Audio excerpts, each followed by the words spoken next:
ስለዚህ ደጊመ ዮሃና ናብ ቋዕና ብርሃነ ትንሳኤ ኣብቅዓና ክብል ዝፈቱ በዚ ኣጋጣሚ እዚ ነዚ መዓልቲ እዚ ቃል ብራኬ ክቡና ኣባቕሹን ኣብ መስመር ክህልው እዮም ብጣዕሚ እዩ ደስ ዝብለና ኣባቕሺ ቅድሚ ሕጂ እውን ኣብ ከምዚ ዓበይቲ ጉዳያት ውራያትን ክኸውን ከሎ ቃል ብራኬ ይበና እሞ ኣብ መስመር እንተዳ ኣትዩ ሃልዩ ኮይኑ ኣባቕሺ ክንከይድ ኢና ርሑስ በዓል ይበረልና ጥል ባቕሺ በስመ አብ ወወልድ ወመንፈስ ቅዱስ አሐዱ አምላክ ክቡራን ምእመናን ናይ እግዚአብሔር ቤተሰብ ዝኾንኩም ዝዓበኹም ዝነኣስኩም እንኳዕ ናብዚ ናይ ቀዳም ስዑር እግዚአብሔር ጾምናን ስግደትናን ኣፈጺሙ ኣብፅሓና ካብዚ ብምቕጻል ከዓ ናብ ብርሃነ ትንሣኤሁ ብሓንሳብ ብሓባር ብሓጎስ የብፅሓና እግዚአብሔር ኣምላክ በዚ ሎም መዓልቲ በፂሕናዮ ዘለና ቀዳም ስዑር እዩ ዝሓለፈ ጾም ኣርብዓ ህዝቢ የተቦርን ከባቢያን ካይተፈለየ ብጾምን ብስግደትን ከምኡ እውን ኣብዚ ናይ መጨረሻ ናይ ጾመ ሕማማት ካብ ሰዓት 8 ክሳብ ሰዓት 6 ዘሎ እንዳሰገደ እንዳጾመ ካብ ንኣሽቱ ቆልውዕ ካብ ህፃናት ኣትሒዝካ ስጋብ ዓበይቲ እግዚአብሔር ኣምላኽ ኣስሚርልና ነዚ ጾም ብሰላም ኣፈጺምና ነዚ ናይ ሓቂ ደስ ዝብል እዩ ናይ ህዝቢ የተቦሩን ከባቢያን ከምቲ ኣቦታትና ዝሰርዕዎ ህፃን ካብ 7 ዓመት ንላዕሊ ዘሎ ጽሙ ብምባል ኣዚዞምና እዮም ኣብዚ እዋን ንሪኦ ዘለና ግን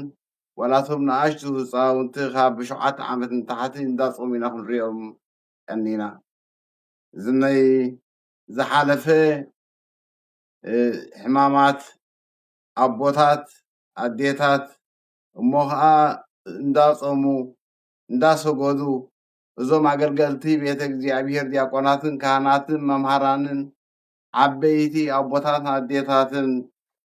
ካይደኽሙ ብምባል ህዝቢ የተቦሪ ብኩሉ መዓዝን እንዳተወዝዐ በቶም ኣካየድቲ ናይ በዓላት ሽማገለ ብጽቡቕ ሓሊፉ እግዚአብሔር ኣምላኽ ጉብለትኩም የዳብረልኩም ዘልዓልኩምሞ ይተካልኩም ነዚ ኩሉ ዝተገብረ ከዓ ኣብ ቤትኩምን ኣብ ከባቢኹምን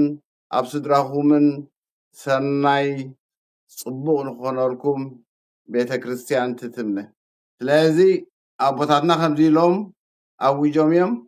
ግን ኣብዚ እዋን እዚ እቶም ናብ ትንሣኤ ሃንቆው እንዳበልና ንጽበ ዘለና ግን ካብ ትማል ዓርቢ እቶም ዓበይትን ንኣሽቱን ዓቕሚ ዘለዎም ጾሙ ጾይሞም ከዓ ሙሉእ መዓልቲ ሎም መዓልቲ ብጾም ዳሕራይ ከዓ ኣብቲ ናይ ትንሣኤ ዘሎ ድሕሪ ትንሣኤ ሽዑኡ ኸ መኽፈልቲ ትወስድ ማለት እዩ ስለዚ እግዚአብሔር ኣምላኽ ዘይ ናይ ትንሣኤ ዝጾምናዮ ዝሰገድናዮ ከዓ በዚ እዋን ዘለናይ ዓለም ትርበሽ ዘላ ሰላም ዘምፅእን ርግኣት ዘውርድን እግዚአብሔር ሰላሙ ኣውሪዱ ህዝቢ ኣብ ኩሉ ቦታን ኩርናዓትን ብሰላም ንኸንብረና ናይ እግዚአብሔር ኣምላኽ ቅዱስ ፍቓዱ ይኹነልና በዚ ናይ ሎም መዓልቲ ልክ ኣብ ቤተ ክርስቲያንና ሎሚ ተኣኪብና ኣለና እዚ ከዓ ናይ ምንታይ እዩ እቲ ሰቲ እንዳዓደልና ሰቲ ከዓ ናይ ምንታይ እዩ ናይ ሰላም ምክንያቱ ኣቐድማ ኣቢልና ናይ ኦሪት ዘፍጥረት እንድሕር ርኢና እግዚአብሔር ኣምላኽ ንህዝቢ ምእንቲ ከይጠፍእ ብነቢያቱን እንዳምሃረን እንዳመዓደን እግዚአብሔር ኣምላኽ ነቲ ህዝቢ ብኩሉ ኣስተምህሮ ይበፅሖ ነይሩ እቲ ሽዑ ዝነበረ ህዝቢ ግን ክሰምዕ ስለ ዘይከኣለ ካብ መገዲ እግዚአብሔር ወፂኡ ብመገዱ ስለ ዝኸደ እግዚአብሔር ኣምላኽ ስለ ዝተቆጣዓና ዓይሂ ገይሩ ከዓ ነቲ ቀዳማይ ፍጥረት ከም ዘጥፍኦ ኖ ከዓ ነቲ ምስኡ ክሕዞም ዝደለየ ፍጥረታት ሒዙ ኣብ መርከብ ከዓ ተዓቁበ በትዋነቲ ንርግቢት እስከ እዚ ማይ ጎዲሉ ዶ ብምባል ምስ ለኣኻ ከዓ እንደገና ነዚ ንሪኦ ዘለና ሰቲ ሒዛ ናብ ብስራት ናብ ኖህ ሒዛትሉ ምስ መፀት ናይ ሓቂ ከም ዝጎደለ ሓጢኣትና ከም ዝተደምሰሰ ሓጢኣትና እግዚኣብሔር ኣምላኽ ብከምዚ ዓይነት እዚ ምሕረት ከም ዝገበረልና ብምባል እዚ ናይ ሎሚ ሰቲ ብከምኡ ኢና ናይ ብስራት ንፅባሕ ከዓ ናይ ትንሣኤ ጎይታና ኢየሱስ ክርስቶስ ከምቲ ሃዋርያት ጎይታና ኢየሱስ ክርስቶስ ኣብ ዕሪፉሉ ዝወዓለ ኣብ ቀዳም እሞ ከዓ ሃዋርያት እንዳሰገዱ እንዳፀሙ ምስ እግዝእትና ማርያም ናይ ብርሃነ ትንሣኤሁ እንዳተፀበዩ ዝፀንሑላ ንሕና ከዓ ኣብዚ እዋን እዚ ከዓ ብርሃነ ትንሣኤሁ ንክንርኢ ሃንቆው ንብል ኣለና እሞ ብብርሃነ ትንሣኤሁ ከዓ ንኩሉ ዓለም ከዓ ሰላምን ምሕረትን ኣውርዱ ብሰላም የንብረና እንገብረሉ ትንሣኤ ኣብ ባሳ ቤተ ክርስቲያን ኣብ ማእኸል ከተማ ዘሎ እቲ ዝዓበየ ናይ የተቦሪ ህዝቢ እስጋብ 1500 ዝሕዝ ቦታ እዩ ዘሎ ስለዚ ኣቐዲምና ምክንያቱ ካብ የተቦሪ ጥራይ ዘይኮነ ህዝብና ዝመፅእ ካብ ክንደይ ቦታ ተጋዒዙ ካህናት ዘይብሉ ቦታ ብዙሕ ስለ ዘሎ ዲያቆናት ዘይብሉ ነዛ መዓልቲ እዚኣ ሃሪፎም ናይ 5 ሰዓት ተጋዒዞም ዝመፁ ስለ ዘለው ንሕና ከዓ ነዚ ኣብ ግምት እቲና እቶም ዝምለሱ ከዓ ብድሕሪ ትንሣኤ ቦትኦም ብሰላም ናይ ትራንስፖርቱ ምእንቲ ክረኽቡ ከምቲ ተባሂሉ ዘሎ ካብ ሰዓት 6 ኣብ ባሳ ሽርካን ተረኺብና ስጋብ ሰዓት 10 ዘሎ ናይ ጸሎት ኣለና ካብኡ ካብ ኣብ ሰዓት 10 ናይ ምሸት ስጋብ ሰዓት 1 ዘሎኻ ናይ ትንሣኤ ፍጻሜ እዩ ዝኸውን እሞ እግዚኣብሔር ኣምላኽ ነዚ ንሓስቦ ዘለና ብሰላም ኣብፅሑ ብሰላም ንኸንብረና ናይ እግዚኣብሔር ኣምላኽ ቅዱስ ፍቓዱ ይኹነልና በዚ ኣጋጣሚ እዚ ናብዚ ናይ ትንሣኤ ክንመፅእ ዘይከኣልና ስራሕ ኮይኑ ከምኡ እውን ኣብ ዓራትን ብሕማም ተደኒስና ዘለና እግዚኣብሔር ኣምላኽ ምሕረቱ ልኢኹ ካብ ሕማሞም ምእንቲ ክፍውሰልና ነዚ ኣብ ዓለም ወሪዱ ዘሎ ቁልውላው እግዚኣብሔር ኣምላኽ ሰላሙ ሂቡ ሰላሙ ኣውሪዱ ንኩሉ ሰብ ከምዚ ዝፀፍእ ዘሎ ህዝቢ ካብ ምጥፋእ ኣድሒኑ ብሂወት እንነብረሉ ዓመትን ዘመናትን ይግበረልና እግዚኣብሔር ኣምላኽ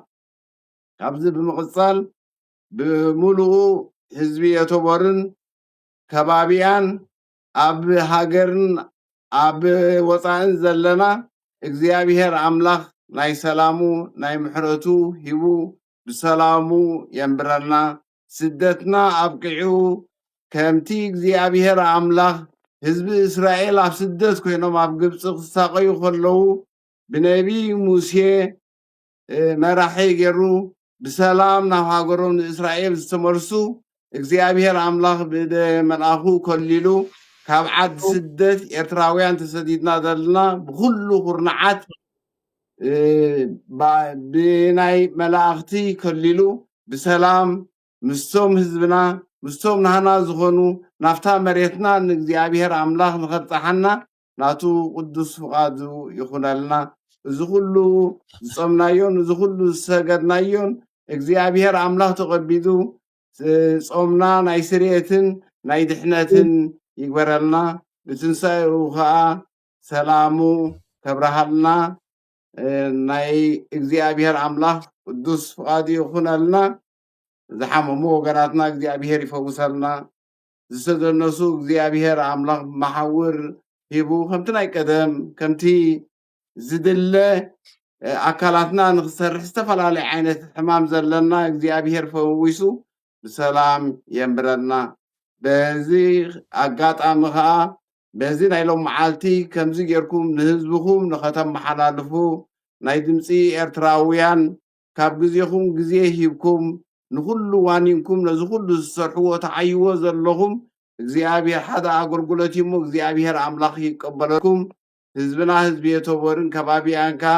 ብሰላምን ብጥምረትን ብሓድነትን ንኽንከይድ ናይ እግዚአብሔር አምላኽ ቅዱስ ፍቃዱ ይኹነልና ነዝን ሰላም ከዓ ኩላትና ዝተፈላለየ ዘለና ማሕበራት እንዳበርታዓና እንዳሓየልና ኩላትና እንዳተራዳእና ንህዝብና እንዳጎሰና ብሰናይን ብሰላምን ንኽንከይድ እግዚአብሔር ሓይሉ ከምቶም ንሐዋርያትም ፀጎም ከምቲ ንሐዋርያት ኩሉ ነገር ንኽፍፅሙ ስልጣን ዝሃቦም እግዚአብሔር በብትሒዝናዮ ዘለና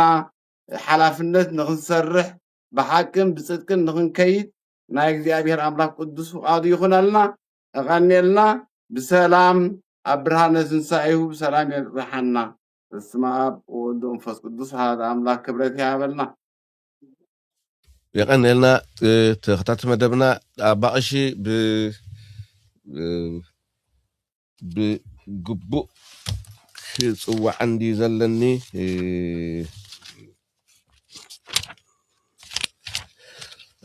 ተኸታተል መደብና እዚ ሕጂ ንሰምዖ ዝፀናሕና ብመልአከ ገነት ቀሺ ዕቁባይ ኪዳነ ካብ እንዳስላሴ የተቦር እዩ ስለዚ ክብረት ሃበልና ይቀኒልና ከም ዝተባሂሉ ዘሎ ሰዓት 6 ኣብ ቫሳ ሽርካን የራኸበና እቶም ክንመፅእ ንኽእል ማለት እዩ ክብረት ሃበልና ባቅሺ